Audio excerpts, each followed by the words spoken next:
Matumaini yangu ni kwamba hu mweri wa afya, mpendwa wasikilizaji, mahali popote pale unapoendelea kusikiliza na kutegea sikio sauti hii. Hii ni sauti ya ndugu yako Imani Mchimbo katika siri ya mambo yaliyofichika, na kwa ruhusa yake Loba Tite naja tena mbele zenu, wapendwa wasikilizaji, na kipindi na mada hii ambayo tayari mzaliwa wa pili ambaye ni Zulula Sa ameshitoa kwetu, nami kama kawaida naja kuinukuu katika lugha ya Kiswahili.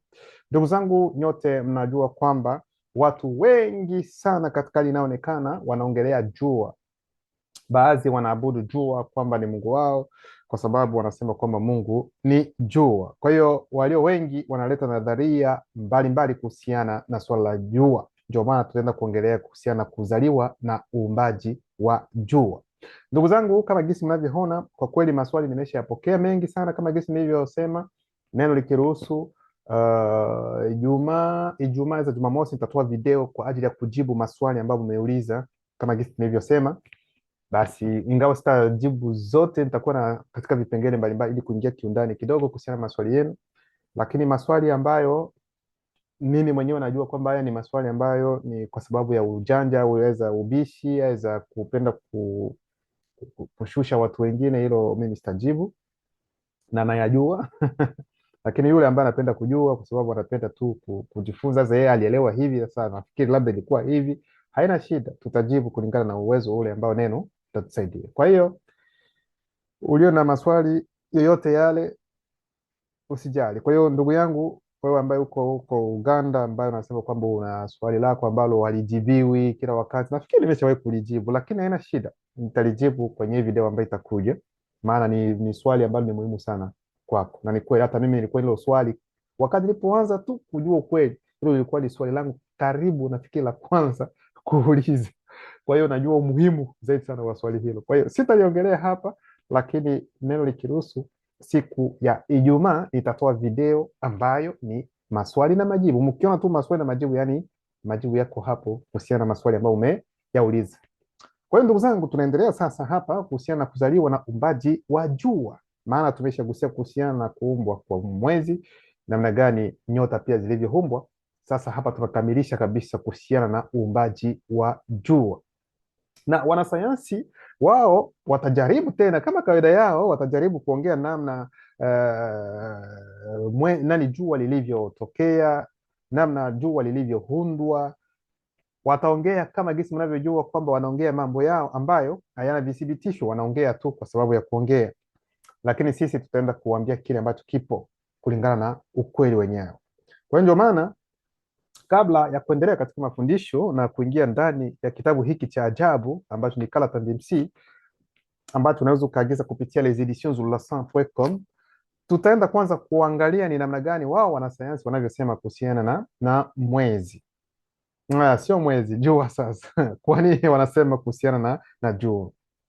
Wengi wao wanasema kwamba jua, baadhi sio, tuachane kwanza na wanasayansi. Kuna watu ambao wanasema kwamba jua ni kwamba jua ni duara ya moto. Yes, kuna baadhi ambao wanasema hivyo, lakini wanasayansi wanasema no, jua sio duara la moto, sio moto, hapana, hata kidogo. Wao wanakataa kabisa, haiwezekani. Kwa nini wanakataa? Watatoa sababu zao. Wao wanasema kwamba ni vigumu kuamini, lakini mnajua kwamba jua si moto, kwa sababu moto unahitaji oksijeni ili kuwaka. Tunasimama kwanza hapo kwa gisi wanavyoongea, na kama gisi nilivyosema katika kipindi ambacho kimepita, ni kweli wanaposema kwamba moto hauwezi ukawaka bila oksijeni, hapo wako sahihi, hapo wako sahihi. Lakini kusema kwamba jua sio moto, hawako sahihi, hapo wanakosea, kwa sababu sio hivyo. Kwa hiyo utaratibu sio kwa namna gisi wanavyosema. Kwa hiyo huu ni uongo na ni uelewa wao ambao ni mbovu zaidi sana. Sasa ikiwa tuseme kwamba jua si moto, kwa nini tunaona kwamba jua linawaka, linaangaza, linaweza ikakuchoma? Sasa wao wanasimamia wapi hasa zaidi sana ili waseme kwamba jua sio moto? Kwa nini waseme hivi? Wao wanasayansi wanashindwa kuelewa kwamba oksijeni iko katika hali tofauti tofauti, hali mbalimbali, aina mbalimbali.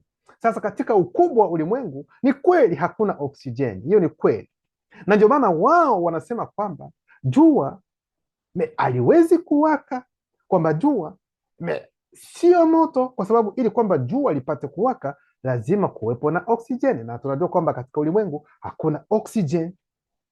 Lakini swali la kujiuliza, oksijeni ni kitu gani hasa? Wanasema kwamba ni gesi isiyo na rangi, ladha wala harufu, na inapatikana kwa kiwango kikubwa hewani, kuna mabano kama 21% ya hewa ya anga. Ndivyo wao wanavyosema kuhusiana na oksijeni. Kwa hiyo ni kweli tunahitaji oksijeni hiyo ili kupumua, ili tupate kuwepo, tupate kuishi. Lakini kosa ambalo wanasayansi wanafanya ni kwamba wao kwa sababu walielewa kwamba bila oksijeni moto hauwezi kuwaka, na kutokana kwamba katika ukubwa wa ulimwengu hakuna oksijeni, basi kwao moja kwa moja jua si moto, jua haliwezi likawaka kama vile kwa namna ya moto. Hilo haliwezekani, kwa sababu ndani ya mwezi, yani jua lenyewe si moto. Lakini wameshindwa kuelewa kwamba oksijeni iko katika vipengele mbalimbali. Kuna oksijeni ambayo inapatikana katika anga, ni kweli, na ambayo nasema kwamba tunaweza sisi kupumua na tunaishi na haituhuzuru chochote. Bali pia tutaenda kuonyesha kwamba hata jua, mwezi, kama nilivyosema, hata nyota, kila mmoja ana oksijeni yake pekee. Ni kupenda kusema kwamba yani jua lenyewe linaye oksijeni yake binafsi, kama gisi ilivyo kwa mwezi na hata kwa nyota hivyo hivyo. Hili ndio jambo ambalo wao wanasayansi hawawezi wakajua, hawawezi wakapenya. Ndio maana tunawaambia sisi, maana mwalimu ni mmoja tu ambaye ni Zulula 100. Sasa wao wanasema kwamba joto ambalo jua linalo linafanya kwamba atomu zilizo ndani ya jua hilo kujifunga pamoja na kubadilika katika nishati kwa namna ya joto, na ni hiyo inayofanya kwamba tuishi kwamba joto la nini? La jua. Lakini jua sio moto. Hapa tayari kuna mkanganyiko ambao wanauonyesha, kwa sababu tayari kwanza wanaanza kutambua kwamba kuna joto, aina fulani ya joto ambayo iko ndani ya jua. Sasa hiyo ndio itafanya kwamba atomu nazo pia zipate kupata msongamano wa joto hilo, halafu zitajifanya kitu kimoja, ili kwamba sasa watoe hiyo joto ambayo sisi tutaita kuna mionzi ya jua nini na nini. Watu wengine wanasema jua ni kali leo mengine wao wanasema kwamba ni hizo atomu. Kwa hiyo sio swala la moto kulingana na wao.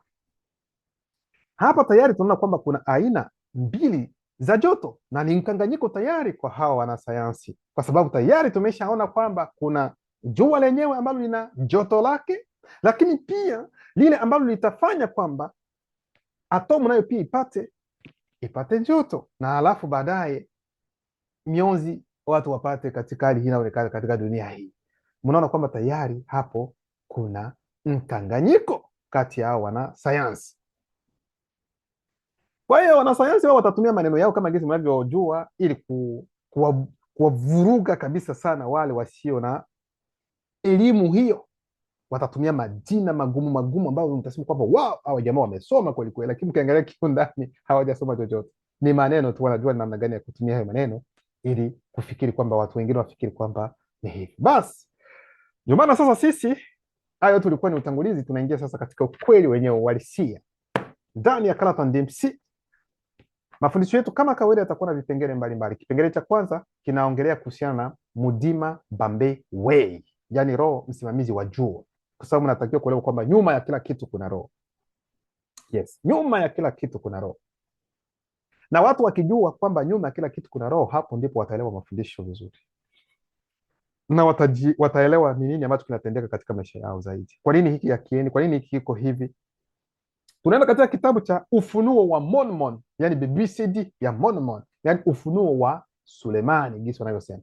Sura yake ya 8 mstari wa 4 hadi 24 inaanza kusema hivi: Loba kwa udhihirisho wa mapenzi yake, hivyo akafanya vyanzo viwili vikuu vya mianga ya mwanga, kuna mabano nishati hai, way, yani jua, kwa ajili ya mwangaza mkuu juu ya viumbe, kama nguvu wakati wa mchana, muda huo mfupi roho wa muda mfupi na Mudima Bambe Wei, yani roho msimamizi wa jua, walikuwepo hapo pia. Mudima Bambe Wei, yani roho anayesimamia jua, alikuwa kuna mabano ni mtukufu mwenye nguvu sana, alikuwa na mwonekano wa kutisha na pia angavu sana. Pumzi kuna mabano nishati ya awali, yani nishati ya msingi. Matarajio tunafungua mabano tena, mwendo tunafunga mabano, wa neno tunafunga mabano. Kutoka kinywani mwake ilitoa nishati kali na yenye nguvu zaidi kuliko mabumbe, yani kuliko mlipuko wa thermonuclear na mengine. Kila sekunde licha ya anguko, jua hutoa nishati sawa na mlipuko wa mabomu ya nyuklia milioni 100 kadhaa. Kwa hiyo mnaambiwa kwamba tone hata kidogo tu ile ya jua inashinda aina zote zile za bomu za nyuklia ambazo zinaweza zikapatikana katika hali inayoonekana zilizopo na ambazo zinaweza zikaja hata hapo baadaye, ili kuambia kwamba ni moto wa hali ya juu sana.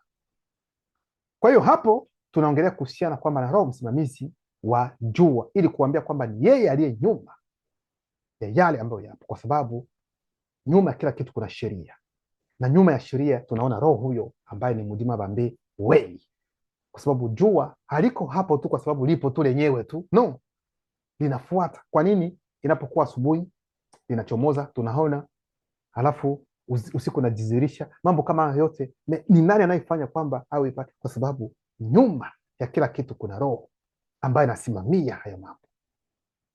Kipengele cha pili tunaongelea sasa kuhusiana na tumbo, yani tukasema matrix, aidha kitovu, aidha sehemu ya uumbaji, yani uumbaji wa jua. Yani jua lilitoka wapi? Jua lilitoka katika tumbo lipi? Muelewe hivyo, tumbo msifikiri ya mwanamke, hapana. Yani ni sehemu ambapo, yani kitovu, yani wapi ambapo jua limetokea. Kwa sababu hawa wanaojiita wanasayansi watatoa maelezo yao kuhusiana ni namna gani jua limetokea, lakini sisi tunaenda kuwaambia kuhusiana na uhalisia halisi wa namna gisi jua lilivyoumbwa.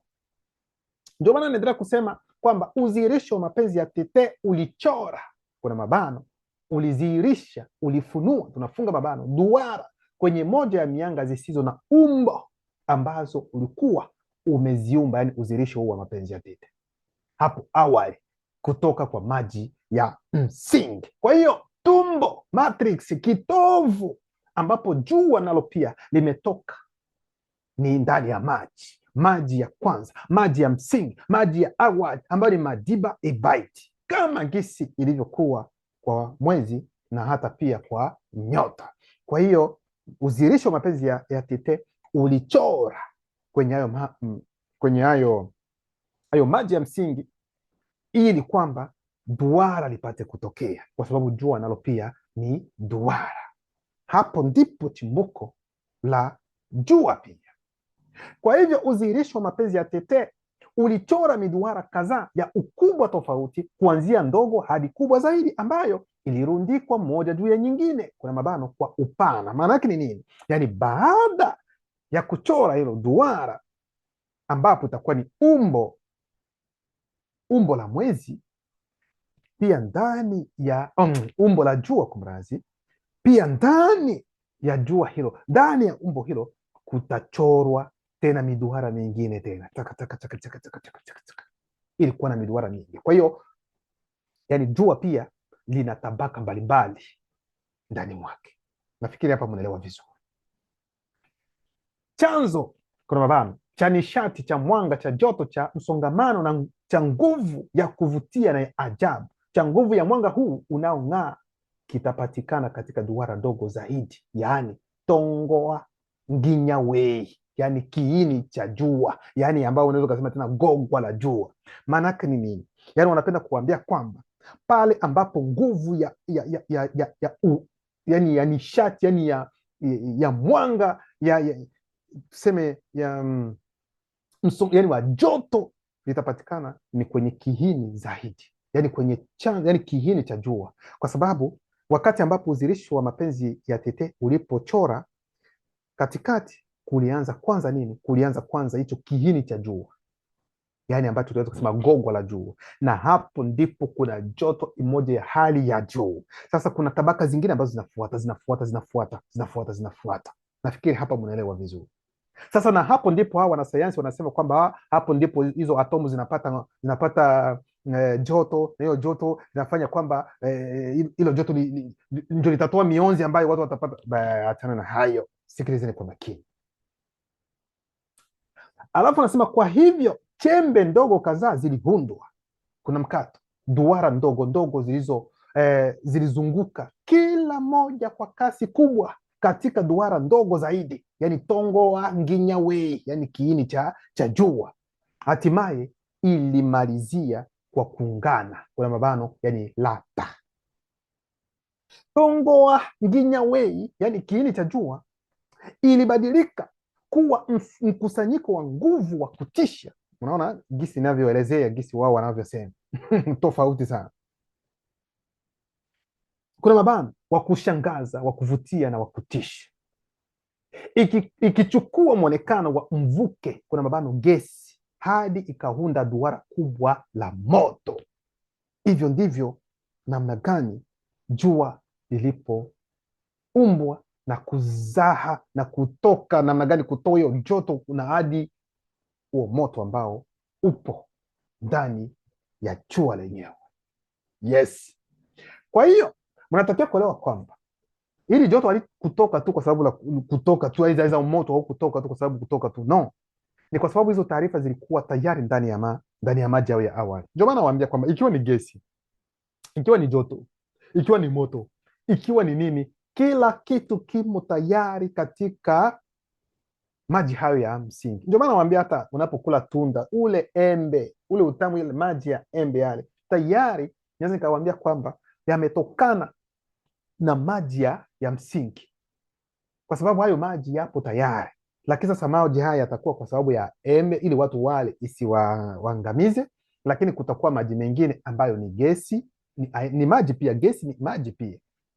Kuna mvuke, kuna oksijeni, kuna upepo, kuna hewa. Hayo yote ni maji, lakini kila moja katika nafasi yake. Hata moto, ninapowaambia kwamba moto pia ni maji, watu hawawezi wakakubali, lakini nategemea ni maji gani. Kwa hiyo hilo ndio jambo ambalo watu wanatakiwa kulielewa. Kwa hiyo katika hayo maji ya msingi kuna gesi tayari, yaani taarifa zote zimo humo, nishati na kadhalika, vyote viko tayari humo. Ndio maana tunaingia katika kipengele cha 3 kinachohusu roho zilizokuwepo hapo wakati wa kuumbwa kwa jua.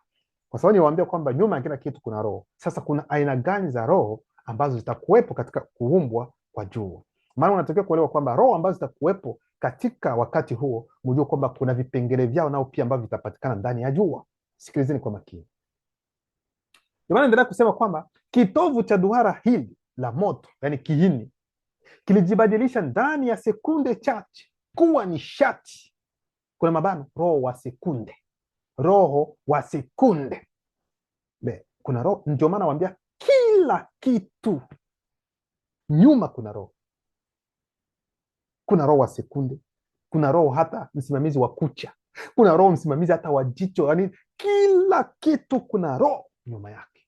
Na neno likiruhusu, tutafika kwa hayo mafundisho, mtaenda kujua mambo ambayo mjawahi kuyasikia.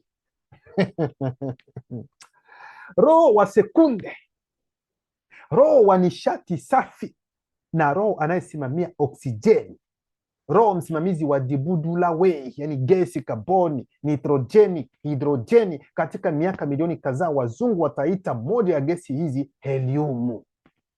Roho wa atomu ya msingi, roho msimamizi wa elektroni za msingi, roho msimamizi wa protoni, pamoja na roho walinzi wa sayansi ya ulimwengu zenye udhibiti wa nginya dimene, yani mvutano, nguvu ya mvutano, ikiwa ni pamoja na roho msimamizi wa uwanja wa sumaku, roho msimamizi wa plasma na roho msimamizi wa hali joto na uzito walikuwepo pia wakati ambapo jua linaumbwa. Kuna mkato, nishati inayopitishwa kwenye tabaka, yani miduara za joto za juu ya mwanga, ambazo zilizalisha na kutoa, kuna mabano, mchanganyiko wa joto nyuklia, yani ambayo thermonuclear, wakati wa mazungumzo kati ya roho msimamizi wa oksijeni na roho msimamizi wa dibudulawei ambayo wataita helium. Yani wakati ambapo roho huyo msimamizi wa jua na roho huyu ambaye ni msimamizi wa oksijeni walipokuwa wakizungumza, yani nishati ambayo ilitoka hapo, wanawaambia kwamba nishati kubwa katika mfumo wa mionzi ya sumaku umeme, mwingiliano wa sumaku umeme, yani mwanga, kuna mabano, mwanga, mionzi ya jua. Nikupenda kuambia kwamba ndugu zangu, mnajua kwamba ulimwengu uko ni mweusi eh? Ulimwengu ni mweusi. Yes, ulimwengu ni mweusi. Sio kwa bure ulimwengu uwe mweusi, sio kwa bure. Hata wanasema nini, kuna neno ambalo limenitoka. Sio kwa bure mtu mweusi ni mweusi. Sio kwa bure kivuli kuwa kieusi. Amjajiuliza kwa nini kivuli ni cheusi? Kwa sababu DNA ambayo inapatikana ndani ya ulimwengu inapatikana ndani ya mtu mweusi. DNA inayopatikana ndani ya jua, ndani ya mwezi, ndani ya nyota, imo pia ndani ya mtu mweusi. Na ndio maana wakati ambapo jua linapoangaza, linapopiga mionzi ya jua kabisa kali, inapopiga kwenye ngozi ya mtu mweusi, inamfanya tena endelee kuwa black. Yani sio kwamba inamuangamiza, inamuumiza, hapana, lakini kisubutu kupiga kwenye ngozi za wengine, mara ni wengine wanafariki, wimbi la joto, nyote mnajua, wengine yani ni kansa za ngozi, mambo kama haya, kwa sababu hakuna mawasiliano, hawana kile ambacho mtu mweusi anacho, kwa sababu kuna ile ambayo mnayoita melanin ambayo mtu mweusi anayo, inayomfanya au mweusi. Hiyo melanin pia imo ndani ya jua, ndani ya jua, muelewe hilo. Ndio maana jua linapopiga mtu mweusi halimwangamizi, hapana, linamlisha tena kwa namna moja aiza nyingine. Hilo mnatakiwa kulielewa. Lakini sasa wale wajinga ambao hawako vizuri kwa wakati huu, wanaoendelea kuharibu ngozi yao, wanajichubua, wanatoa, wanaondoa, wanasema kwamba wanapenda kuwa kama vile wazungu, yani wenyewe wanajilaani wenyewe, yani wanatoa ulinzi ambao walioumbwa nao unaomfanya mtu mweusi awe mweusi, wanaondoa pupu. Alafu jua linapopiga mionzi ya jua, wao ndio watakuwa wa kwanza waathirika. Hawapendi hata kukaa kwenye jua, wao sijua wote wanageuka kwa wekundu kwa sababu walihasi. Yes, walihasi. Haya mafundisho tumeshaongea, lakini mtu mweusi unatakiwa kuamka, ujue jinsi wewe unavyotakiwa kuwa. Hii rangi ndio rangi ya umbaji, sio ubaguzi, hapana, ni ukweli ambao upo.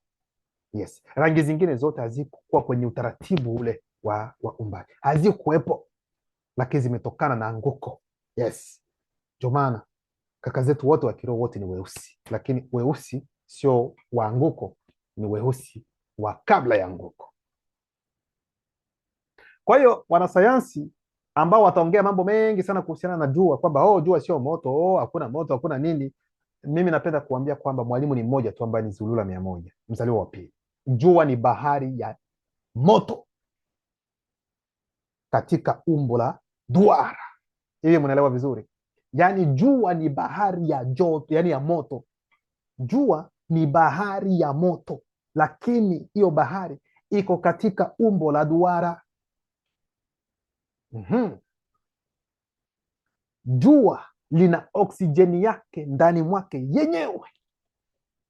Jua halina haja kuwepo aidha kutokuwepo na oksijeni katika ulimwengu ili kwamba hilo jua lipate kuwaka. Halina haja, kwa sababu lenyewe hilo jua lina oksijeni yake binafsi, na ndio maana linawaka, na linapowaka ni ndani humu.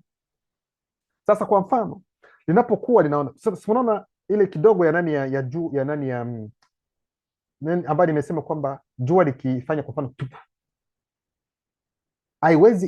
haiwezi kaenda juu zaidi sana, kwa sababu juu nje ya uso huo wa nani wa jua hakuna oksijeni. Ndio maana inarejea, inarejea.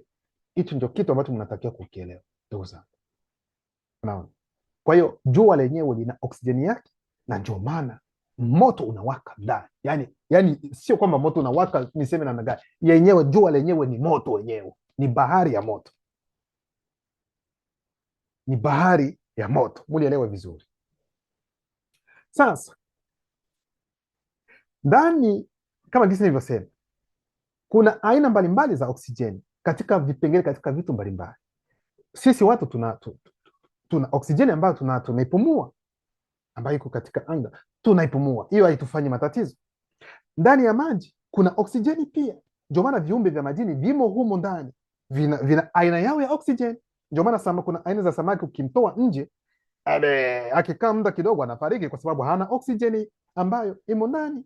Na ndio maana hata sisi watu wenyewe pia hatuwezi tukaenda kuishi ndani ya maji, hauwezi ukaishi ndani ya maji kwa sababu oksijeni ambayo iko humo haikutengenezwa kwa ajili yako wewe, kwa ajili ya mwili wako, bali kwa ajili ya viumbe ambavyo viko humo. Kwa hiyo kila kitu kinaweza kikawa na oksijeni yake binafsi. Kwa hiyo ndio hicho ambacho wanasayansi wanatakiwa kukielewa.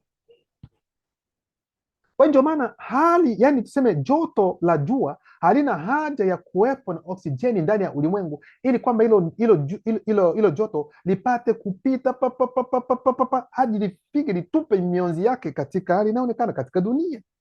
Halina haja ya hilo. Kwa nini? Kwa sababu wakati ambapo jua limeumbwa, na liliumbwa kwa sababu mianga yake, mionzi ipate kuangaza katika dunia, ina maana kwamba kuna sheria ambayo ipo, ambayo ilifanya kwamba kuwepo na njia ambayo tayari mionzi itafuata ili kwamba hiyo mionzi iingie katika dunia hii. Hivyo mnaelewa vizuri. Kwa hiyo ndio maana haina haja katika ulimwengu muwe hakuna oksijeni za nini, haiwezi kazuia kwamba hiyo mionzi isishuke direct, kwa sababu inafuata njia tayari ambayo imeshatengenezwa, ambayo imeshawekwa na sheria ya neno. Ndio maana hata radi inapopiga Simon inafuata njia yake, tayari imesha kuwa na njia ambayo ipo inapita pale pale kwenye njia yake. Hicho ndio kitu ambacho mnatakiwa kukielewa, ndugu zangu. Sasa kwa hiyo hawa wanasayansi watambue kwamba jua ni bahari ya moto, na sio moto ambao mtu anaupata katika hali inaonekana. Hapana, ni aina nyingine. Ndio maana kipengele cha 4, miili na malango mbalimbali ya jua. Kwa hiyo miili na malango mbalimbali ya jua, kwa sababu niliwaambia kwamba jua tuliona ni duara ambayo ilichorwa, lakini ndani tena kukachora miduara mingine ndani ya jua, na kila duara inaleta tabaka lake, yani maana yake ni safu yake ambayo inamaanisha kitu fulani. Ndio maana hicho kipengele cha 4, miili na malango mbalimbali ya jua. Miduara hii ilibadilika umbo, kuna mabano, mabadiliko, udhihirisho, tunafunga mabano ili kuchukua vipengele tofauti, yani mwili mkato, malango tunafunga mabano, nukta mkato, na tabaka tofauti, kuna mabano, mwili, malango, tunafunga mabano, kila moja ikiongozwa na sheria, kila moja ikiongozwa na sheria. Ndio maana waambia kwamba nyuma ya kila kitu kuna sheria, na nyuma ya sheria hizo ni roho wa agizo kula vitu. Safu ya kwanza, yani mwili aza lango la kwanza, inajulikana kwa jina la tongo a nginya, yani kiini cha jua. Hilo tumeshaligusia, ambayo tumesema kwamba ndio gogwa kabisa la nini, la jua. Hiyo ndio safu ya kwanza ya jua, iko katikati ya jua, yani ndio iko kwenye, yani katikati kabisa, kama vile mtu aiza, yani tuseme ni kama vile tunaweza tukasema hata kama vile moyo, kama vile mfano moyo, yani moyo ni kama ndio chanzo, yani moyo ukisimama mtu amemalizika, amefariki, vitu kama hivi. Hiyo inaitwa tongo a nginya, yani kiini cha jua kiko katikati ya jua. Safu ya pili aiza mwili aiza lango inayojulikana kwa jina la wuma jasumwe nginyawei, yani eneo la mionzi, eneo la mionzi. Sasa hivi mnaelewa vizuri, hii ni nishati ambayo jua hutoa kupitia sasa mionzi yake, kwa sababu tumeshaona kuna kiini, kuna gogwa lenyewe la jua. Sasa litatoa sasa, kuna tabaka ya pili, kuna safu ya pili ambayo itaitwa sasa wuma jasumwe nginyawei, yaani eneo la mionzi. Sasa hii ni nishati ambayo jua hutoa kupitia mionzi yake. Safu ya tatu aiza mwili wa tatu aiza lango la tatu inajulikana kwa jina la eboko la wei, ambao wataita katika lugha hata ya Kiingereza photosphere. Maana yake ni nini? Hii ni eneo Hili ni eneo kumrazi linalounda uso unaoonekana wa jua. Kwa hiyo mnaloona hilo, yaani ni sehemu ya nje ambayo inaonekana ya jua, ndio inaitwa eboko la wei. Eboko la wei. Safu ya nne aidha mwili aidha lango la 4 inajulikana kwa jina la nola dibudu la wei, ambao wataita mkiingereza hata mnani chromosphere. Chromosphere ni nini? Chromosphere ni angahewa ya chini ya jua. Ni angahewa ya chini ya jua. Ni safu nyembamba ya waridi ya gesi inayoonekana wazi kwa mwanga, iliyoko kati ya tufe la jua na taji la jua. Tufe la jua na taji la jua. Safu ya 5, yani mwili lango, inajulikana kwa jina la oboko la dibudu la wei, taji ya jua maana yake. Na taji ya jua ni sehemu ya angahewa ya jua iliyoko zaidi ya chromosphere na ambayo huongezeka kwa zaidi ya kilomita milioni kadhaa inapojizimua katika anga. Safu ya 6, aidha mwili aidha lango, inajulikana kwa jina la ilondi la wei, ambayo inamaanisha uwanja wa sumako wa jua. Tunafunga mabara. Viwanja vya sumako vilivyopo katika mfumo wa jua hufanya kazi kwenye chembe za plasma zilizochajiwa. Kuna nukta mkato. Plasma ni gesi ambayo ikipashwa joto vya kutosha, kuna mkato, inakuwa ioni, yaani imeundwa na elektroni, protoni na ioni chanya, kuna mabano, yaani atomi iliyopoteza elektroni moja au zaidi. Tunafunga mabano, kuna mkato, kwa kiwango kikubwa, kwa ujumla haina upendeleo wa umeme. Ndio maana kipengele cha 5, uweza wa jua. Uweza iza nguvu iliyonayo nani jua. Nguvu, kuna mabano, nishati inayotolewa na mchemko wa jua huonyesha, kuna mabano, kufukuza, tunafunga mabano, nguvu inayolingana na, kuna mabano, na hata kubwa zaidi ya, tunafunga mabano, mamilioni ya mabomu ya nyuklia.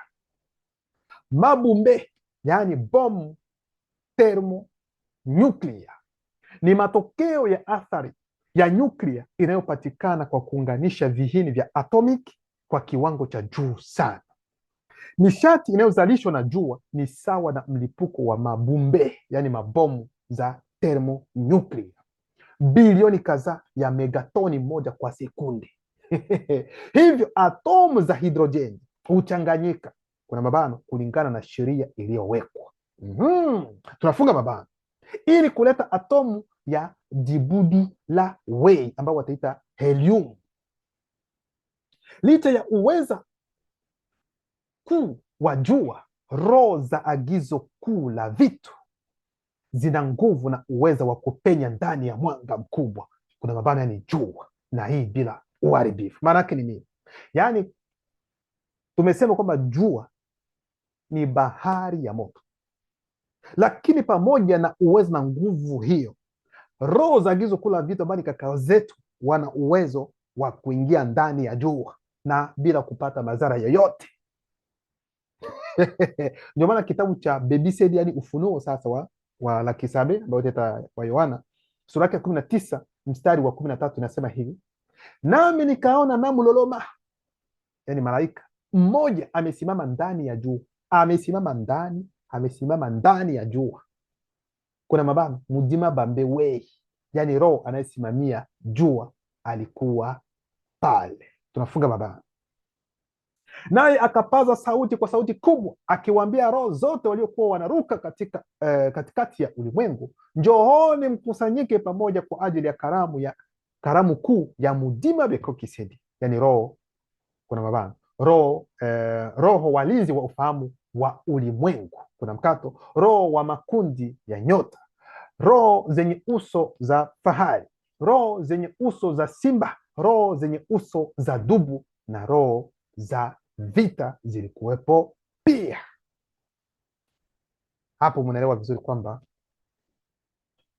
jua, haijalishi uweza, nguvu, joto, moto, lakini kaka zetu wanaingia humo bila matatizo na hakuna chochote ambacho kinatendeka.